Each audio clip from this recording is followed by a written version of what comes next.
नमस्कार, मैं हूं वैभव नाथ शर्मा और आप देख रहे हैं धर्मचक्र। आज के इस विशेष एपिसोड में हम लोग जानेंगे कि शुक्रवार को कौन सा विशेष उपाय करना चाहिए जिससे आप बन सकते हैं धनवान और आपको मिलेगी मां लक्ष्मी की कृपा।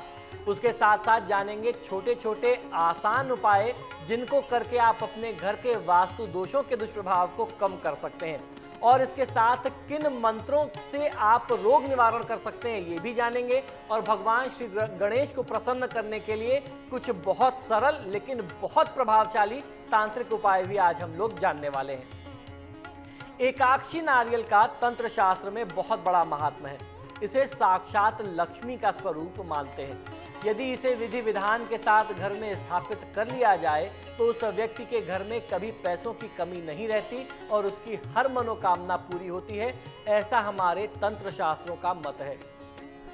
धन प्राप्ति के टोटकों के लिए शुक्रवार का दिन बहुत विशेष महात्म का होता है, क्योंकि ये जो दिन होता है ये मां लक्ष्मी का दिन होता है। इसीलिए शुक्रवार के दिन एकाक्षी नारियल की इस प्रकार से स्थापना घर में करनी चाहिए, जो विधि विधान मैं आपको बताने जा रहा हूं। बहुत ध्यान से सुनिए।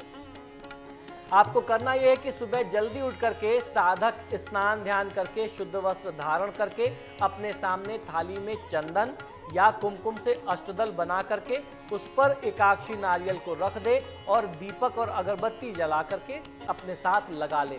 शुद्ध जल से स्नान करा करके इस नारियल पर पुष्प, अक्षत यानी चावल, फल, प्रसाद, भोग आदि में रखे और लाल रेशमी वस्त्र से उस नारियल को, एकाक्षी नारियल को ढक दे यानी उसको उड़ा दे। इसके बाद उस रेशमी वस्त्र को, जो कि आधा मीटर लंबा हो, बिछा करके उस पर केसर से यह मंत्र लिखे जो मैं आपको बताने जा रहा हूं। आपको उस कपड़े के ऊपर ही इस मंत्र को लिखना है।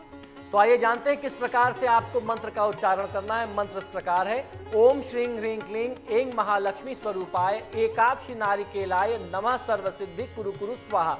फिर इस रेशमी वस्त्र पर नारियल को रख दें और यह मंत्र पढ़ते हुए उस पर 108 बार गुलाब की पंखुड़ियों को आप अर्पित करें, अर्थात प्रत्येक पंखुड़ी चढ़ाते समय इस मंत्र का आप उच्चारण करते रहें। यह मंत्र एक बार पुनः सुन लीजिए: ओम ऐं ह्रीं श्रीं एकाक्षी नारिकेलाय नमः। इस मंत्र से आपको उस पर पुष्पांजलि अर्पित करनी, यानी आपको गुलाब की पंखुड़ियां अर्पित करनी है। इसके बाद गुलाब की पंखुड़ियों को हटा करके उस रेशमी वस्त्र में नारियल को लपेट करके थाली में चावलों की ढेरी पर रख दें। और अब जो मैं मंत्र आपको बताने जा रहा हूं उस मंत्र की 3 माला का जाप आपको इसके बाद करना है। इस मंत्र को ध्यान से सुनिए: ओम ह्रीं श्रीं क्लीं ऐं एकाक्षाय श्रीफलाय भगवते विश्वरूपाय सर्व योगेश्वराय त्रैलोक्यनाथाय सर्व कार्य प्रदाय नमः। इस मंत्र का जाप आपको करना चाहिए। मंत्र फिर से एक बार सुनिए और इसका सही तरीके से उच्चारण करिए: ओम ह्रीं श्रीं क्लीं ऐं एकाक्षाय श्रीफलाय भगवते विश्वरूपाय सर्व योगेश्वराय त्रैलोक्यनाथाय सर्व कार्य प्रदाय नमः। इस मंत्र का आपको 3 माला जाप करना है और पुनः 21 गुलाब से उस नारियल की फिर से पूजा करनी है और उस रेशमी वस्त्र में लिपटे हुए नारियल को पूजा के स्थान में रख दें, या आप अपने घर में जहां धन रखते हैं वहां आप इसे स्थापित कर सकते हैं। इस प्रकार एकाक्षी नारियल को घर में स्थापित करने से निरंतर धन लाभ होता है। आप समझ लीजिए कि आपने साक्षात मां लक्ष्मी को अपने घर में स्थापित कर दिया है। तो ये तो बात रही शुक्रवार को किए जाने वाले एक विशेष प्रयोग की, जिससे आपका घर कभी धन से खाली नहीं होगा। अब जानते हैं छोटे छोटे और आसान वास्तु उपाय जिनको आप अपना करके अपने घर के वास्तु दोषों के प्रभाव को कम कर सकते हैं। ये उपाय इस प्रकार है: यदि आपके घर की छत पर व्यर्थ का सामान पड़ा है तो उसे आपको तत्काल हटा देना चाहिए। अगर आपके घर में प्लास्टर आदि उखड़ गया हो तो उसकी मरम्मत तत्काल करवा दें। यदि आपके घर में आपके किचन के ठीक सामने आपका टॉयलेट और बाथरूम पड़ता है तो ये बहुत बड़ा वास्तु दोष होता है। इससे नकारात्मक ऊर्जा का प्रभाव आपके भोजन पर, आपके खाने पर पड़ता है और आप कभी मन से और स्वास्थ्य के लिहाज से कभी भी स्वस्थ नहीं हो सकते। तो ऐसे में आपको करना ये चाहिए कि किचन और बाथरूम के बीच में आप एक कपड़े के पर्दे का पार्टीशन डाल दें और ध्यान रखना चाहिए कि कपड़ा, जो पर्दा आप प्रयोग में लेंगे वो थोड़ा सा मोटी क्वालिटी का पर्दा होना चाहिए, जो प्रॉपर तरीके से अशुभता को, गंदी ऊर्जा को रोक सकता हो। ऐसा पार्टीशन कर देना आपके लिए बहुत अच्छा होगा। आपको पार्टीशन ऐसा रखना चाहिए कि बाथरूम से किचन और किचन से बाथरूम ना दिखाई दे। यदि घर के दरवाजे और खिड़कियों के खुलने और बंद करते समय कर्कश आवाजें आती हैं तो उनको आपको तत्काल मरम्मत करानी चाहिए। उसमें थोड़ा सा आप मशीन वाला तेल डाल दीजिए जिससे ये आवाज़ ना आए, क्योंकि ये जो कर्कश आवाज़ होती है ये घर की शुभ ऊर्जा को तुरंत ही अशुभ ऊर्जा में परिवर्तित कर देती है। घर के आग्नेय कोण में यानी साउथ ईस्ट कॉर्नर में दक्षिण पूर्व के कोने में अगर किचन ना हो तो ऐसे में गैस चूल्हे को रसोई घर के जिस भी जगह पे आपने रसोई घर बनाया हुआ है उस कमरे के रसोई घर के उस कोने में आग्नेय कोण में आपको अपने गैस को रखना चाहिए, किचन को, स्टोव को रखना चाहिए, जिससे आपको किसी भी प्रकार की अशुभता से आप बच सकते हैं। अगर आपने आग्नेय में किचन नहीं बनाया तो जहां भी आपका किचन है आपको कम से कम उस कमरे के आग्नेय में अपने गैस को रखना चाहिए। और अगर आप ऐसा नहीं कर पाते हैं तो आग्नेय कोण में एक 0 वाट का बल्ब आप जला करके इस दोष के प्रभाव को कम कर सकते हैं। इससे भी आपको बहुत अच्छा लाभ मिल जाएगा। आपको ध्यान ये रखना चाहिए कि जब भी आप कुछ खाएं और खासतौर पर जब भी आप पानी पिएं तो आपका मुख उत्तर दिशा या पूर्व दिशा की तरफ होना चाहिए। और अगर आप उत्तर पूर्व यानी ईशान कोण की तरफ अपना मुख रख करके खाते और पीते हैं तो समझ लीजिए कि आपका सौभाग्य हमेशा आपका साथ देता रहेगा, सौभाग्य जागृत रहेगा। ध्यान ये भी रखना चाहिए कि जब भी आप शयन करें यानी जब आप सोएं तो आपका दक्षिण पश्चिम के कोने में दक्षिण की ओर सिराना होना चाहिए, यानी दक्षिण पश्चिम के कोने में आपका बेड लगा हो और सोते समय आपका सिर जो है वो दक्षिण की तरफ या फिर पश्चिम की तरफ हो। सबसे बेहतर होता है कि आप दक्षिण की तरफ सिर करके और उत्तर की तरफ पैर करके सोएं। जब भी आप अपने घर में पूजा करते हैं तो आपको ध्यान ये रखना चाहिए कि आपका मुख पूर्व या उत्तर की तरफ हो या उत्तर पश्चिम की ओर करके आप अपना मुख बैठें। इससे आपको बहुत अच्छा लाभ मिलेगा। उन्नति के लिए शुभ चिन्ह जैसे लक्ष्मी, गणेश, कुबेर, स्वास्तिक या ओम, इसके अलावा अन्य भी कोई आप जो आपके शुभ चिन्ह हो उसे आप ईश की आराधना करते समय अपने घर के दरवाजे पर, अपने किचन के दरवाजे पर, अपने मेन गेट पर, अपने पूजा स्थान के दरवाजे पर इनको अगर आप बनाते हैं और जिस समय रोज आप पूजा करते हैं इनको भी आप धूप दीप दिखाते हैं तो आपको बहुत अच्छा लाभ मिलता है। ये जो शुभ चिन्ह है ये आपको शुभ ऊर्जा निरंतर प्रदान करते रहेंगे। दक्षिण पश्चिम की दिशा में अधिक दरवाजे और खिड़कियां अगर हैं तो उनको बंद कर देना चाहिए और उनकी संख्या आपके घर में उत्तर और पूर्व से सदैव कम होनी चाहिए। हमारे वास्तुशास्त्र में ऐसा कहा जाता है कि दक्षिण और पश्चिम में एक कील के बराबर भी सुराख नहीं होना चाहिए और उत्तर और पूर्व को जितना भी आप खुला रखेंगे, जितना अच्छा से अच्छा उसमें आप खिड़की और बालकनी इत्यादि बना करके रखेंगे उतना अच्छा फायदा आपको आर्थिक लाभ मिलता रहेगा। यदि आपका भूखंड यानी आपके घर का प्लॉट चौकोर नहीं है तो ये आपको अवश्य देख लेना चाहिए कि लंबाई चौड़ाई की दुगनी से अधिक ना हो। यदि लंबाई जो है चौड़ाई से दुगनी होगी तो इसके अतिरिक्त भूभाग पर स्वतंत्र इकाई का निर्माण आप करवा सकते हैं। इससे आपको बहुत अच्छा लाभ मिलेगा। तो ये तो बात रही कुछ सरल वास्तु दोष निवारण उपायों की। आइए जानते हैं कि किस प्रकार मंत्रों के द्वारा आप रोग निवारण कर सकते हैं। अगर किसी को कैंसर रोग है तो ओम नमः शिवाय शंभवे कर्केशाय नमो नमः इस मंत्र का जाप करना चाहिए। ये मंत्र किसी भी तरीके के कैंसर रोगों में लाभदायक होता है, लेकिन शर्त यह है कि कैंसर की जो स्टेज है वो प्राथमिक स्टेज में हो। ऐसा नहीं कि एडवांस स्टेज में आप जाकर के इस मंत्र का प्रयोग करने लगे और उम्मीद करें कि जो रोगी है वो तत्काल स्वस्थ हो जाएगा। अगर प्रारंभिक दौर में है तो निश्चित ही तत्काल उस रोग पर रोकथाम लग सकती है, उसको दूर किया जा सकता है। इसके बाद मस्तिष्क से संबंधित रोग ओम उमा देवीभ्याम नमः इस मंत्र का जाप करने से मानसिक शांति मिलती है। यह मंत्र मस्तिष्क संबंधी विभिन्न रोगों जैसे सिर दर्द, हिस्टीरिया, याददाश्त जाने की जो स्थिति होती है उसमें बहुत लाभदायी माना जाता है। इसके बाद आंखों से संबंधित यानी नेत्रों से संबंधित रोग के बारे में चर्चा करते हैं। यह मंत्र है ओम शंखिनी नाभ्याम नमः। इस मंत्र से जातक को मोतियाबिंद सहित रतौंधी यानी नाइट ब्लाइंडनेस, नेत्र ज्योति कम होने आदि की परेशानियों में भी बहुत अच्छा लाभ मिलता देखा गया है। आइए अब जानते हैं हृदय रोग यानी हार्ट डिजीजेस। ओम नमः शिवाय संभवे व्योमेशाय नमः। हृदय संबंधी रोगों में अधिकांश लोग पीड़ित होते हैं आजकल, इसलिए अगर वे इस मंत्र का जाप करें तो उन्हें बहुत अच्छा लाभ मिल सकता है। स्नायु तंत्र से संबंधित यानी नर्वस सिस्टम से संबंधित अगर कोई प्रॉब्लम है तो किस मंत्र का जाप किया जाए। यह मंत्र है ओम धन धनुर्धारिण्याभ्याम नमः। इस मंत्र का जाप करने से आपको नर्वस सिस्टम से, स्नायु तंत्र से संबंधित जो भी समस्या होगी उसमें बहुत अच्छा लाभ मिलेगा।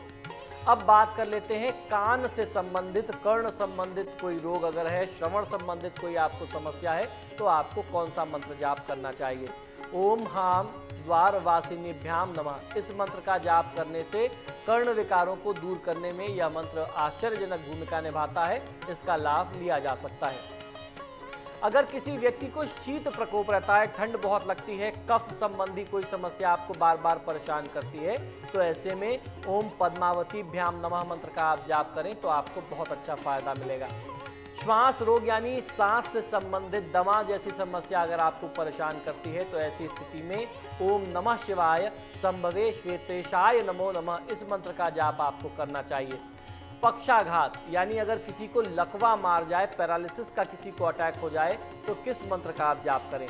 ओम नमः शिवाय शंभवे खगेशाय नमो नमः। इस मंत्र का जाप करने से आपको पक्षाघात यानी पैरालिसिस जैसी समस्याओं में भी लाभ मिलता है। इन मंत्रों की शक्ति से रोग भागते हैं। मंत्रों में गजब की शक्ति होती है। इनका नियमित जप न केवल जातक को मानसिक शक्ति देता है बल्कि उन्हें होने वाली गंभीर बीमारियों को भी उनसे दूर भगा सकता है। अब आप कितना जाप करते हैं ये आप पर निर्भर करता है। आप अपने किसी निकट संबंधी के लिए कितने परेशान हैं, कितने चिंतित हैं, ये आपके ऊपर है। कितनी श्रद्धा और विश्वास के साथ आप इन मंत्रों का प्रयोग करते हैं। इसमें कोई अतिशयोक्ति नहीं है। यदि कोई रोग जड़ से समाप्त हो जाए तो आप उसको चमत्कार समझिए। ये मंत्र जो हैं बहुत प्रभावशाली हैं। इनका प्रयोग पूरी श्रद्धा और निष्ठा के साथ किया जाना चाहिए।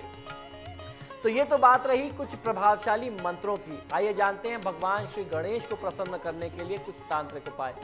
बुधवार के दिन सुबह स्नान आदि करने के बाद एक कांसे की थाली लें और उस पर चंदन से ओम गंगणपतये नमः लिख दें। इसके बाद इस थाली में 5 बूंदी के लड्डू रखें और समीप स्थित किसी भी गणेश मंदिर में दान करके आप चले आएं। यंत्र शास्त्र के अनुसार गणेश यंत्र बहुत ही चमत्कारी यंत्र है। घर में इसकी स्थापना बुधवार, चतुर्थी या किसी भी शुभ मुहूर्त में करने से बहुत अच्छा लाभ मिलता है। धन, स्वास्थ्य, व्यापार इत्यादि की स्थिति में बहुत अच्छा काम करता है ये गणेश यंत्र। बुधवार के दिन सुबह स्नान आदि करने के बाद समीप स्थित गणेश मंदिर में आप जाएं और भगवान गणेश को 21 गुड़ की ढेली के साथ दूर्वा आप रख करके चढ़ा करके आएं। बुधवार या चतुर्थी की तिथि के दिन सुबह स्नान आदि करने के बाद भगवान श्री गणेश को शुद्ध घी और गुड़ का भोग अगर आप अर्पित करते हैं तो इससे भगवान गणेश की कृपा आपको मिलती है। शास्त्रों में भगवान गणेश का अभिषेक करने का विधान भी बताया गया है। बुधवार के दिन भगवान गणेश का अभिषेक करने से विशेष प्रकार का लाभ आपको मिलता है। यह अभिषेक शुद्ध जल से आप कर सकते हैं, कच्चे दूध से कर सकते हैं। साथ में गणपति अथर्वशीर्ष का आप पाठ करते रहें। बाद में मावे के लड्डुओं का भोग लगा करके इस भोग को आपको सभी में वितरण करके स्वयं प्रसाद ग्रहण करना चाहिए। इस दिन किसी भी गणेश मंदिर में जाएं और भगवान गणेश के दर्शन करने के बाद निःशक्त लोगों को यथासंभव आप दान करें। दान से पुण्य की प्राप्ति होती है और भगवान श्री गणेश भी अपने भक्तों पर बहुत आसानी से प्रसन्न होते हैं। बुधवार के दिन सुबह उठ करके नित्य कर्म से निर्वृत्त होने के बाद पीले रंग के भगवान श्री गणेश का आपको पूजन करना चाहिए, जिन्हें पीत गणेश कहते हैं। पूजन में श्री गणेश को हल्दी की 5 गांठें आप श्री गणाधिपतये नमः मंत्र का उच्चारण करते हुए आप अर्पित कर दें, चढ़ा दें और इसके बाद 108 दूर्वा पर गीली हल्दी लगा करके श्री गजवक्त्रम नमो नमः का जाप करते हुए आप गणेश जी को समर्पित करें। इससे आपके जीवन में किसी भी प्रकार के दुख और कष्ट होंगे तो उसका निदान हो जाएगा। यदि किसी कन्या का विवाह नहीं हो पा रहा हो तो कन्या बुधवार को भगवान गणेश को प्रार्थना करे और भगवान गणेश की कामना करने के साथ साथ श्री गणेश को मालपुए का भोग लगाए तो शीघ्र ही उसके विवाह की जो बाधा है वह समाप्त हो जाती है और विवाह का संयोग बन जाता है। यदि किसी पुरुष की यानी लड़के के विवाह में बाधा और परेशानियां आ रही हैं तो वह भगवान श्री गणेश को पीले रंग की मिठाई का भोग लगाए तो उसके विवाह की जो बाधाएं हैं वो दूर होती हैं और शीघ्र विवाह का संयोग बनने लगता है। बुधवार को दूर्वा जो एक प्रकार की घास होती है जो गणेश जी को सबसे ज़्यादा प्रिय है, गणेश जी को दूर्वा से गणेश जी को बना करके गणेश जी की आकृति आपको दूर्वा से बनानी चाहिए और उसकी पूजा आपको पूरी श्रद्धा और विश्वास के साथ करना बहुत शुभता देता है। श्री गणेश जी की प्रसन्नता के लिए उन्हें मोदक, गुड़, फल, मावा और मिष्ठान आपको अर्पित करना चाहिए। बुधवार के दिन किसी हाथी को अपने हाथों से हरा चारा या गन्ना खिलाना, गणेश जी के मंदिर में जाकर के भगवान श्री गणेश से परेशानियों का निदान करने के लिए प्रार्थना करना बहुत अच्छा लाभ देता है। इससे आपके जीवन की परेशानियां कुछ ही दिनों में दूर हो जाएंगी और जीवन में सुख और समृद्धि आने लगेगी। बुधवार के दिन घर में श्वेतार्क गणपति यानी सफेद आंकड़े की जड़ से बनी हुई गणपति की जो प्रतिमा होती है उसकी स्थापना करने से सभी प्रकार की तंत्र शक्तियों का नाश हो जाता है, ऊपरी हवाओं का असर और प्रभाव समाप्त होता है और आप दिन दुगनी रात चौगुनी तरक्की करते हैं। ये श्वेतार्क गणपति जो होते हैं ये अपने आप उस जड़ में गणेश जी का स्वरूप ले लेते हैं, यानी आक के पौधे में, मदार के पौधे में, उसकी जड़ में गणेश जी की आकृति अपने आप बन जाती है। उस पौधे में बनती है जो पौधा काफ़ी पुराना होता है, तो उसकी जानकारी करके उसको खोद करके बहुत श्रद्धा और विश्वास के साथ अच्छे मुहूर्त में लाना चाहिए और उन्हें अपने घर में स्थापित करना चाहिए। तो आशा करता हूँ इन उपायों से आपके जीवन में खुशहाली आएगी। अब इसी के साथ मुझे आज्ञा दीजिए। भगवान गणेश आपका कल्याण करें। जय जय गजानन।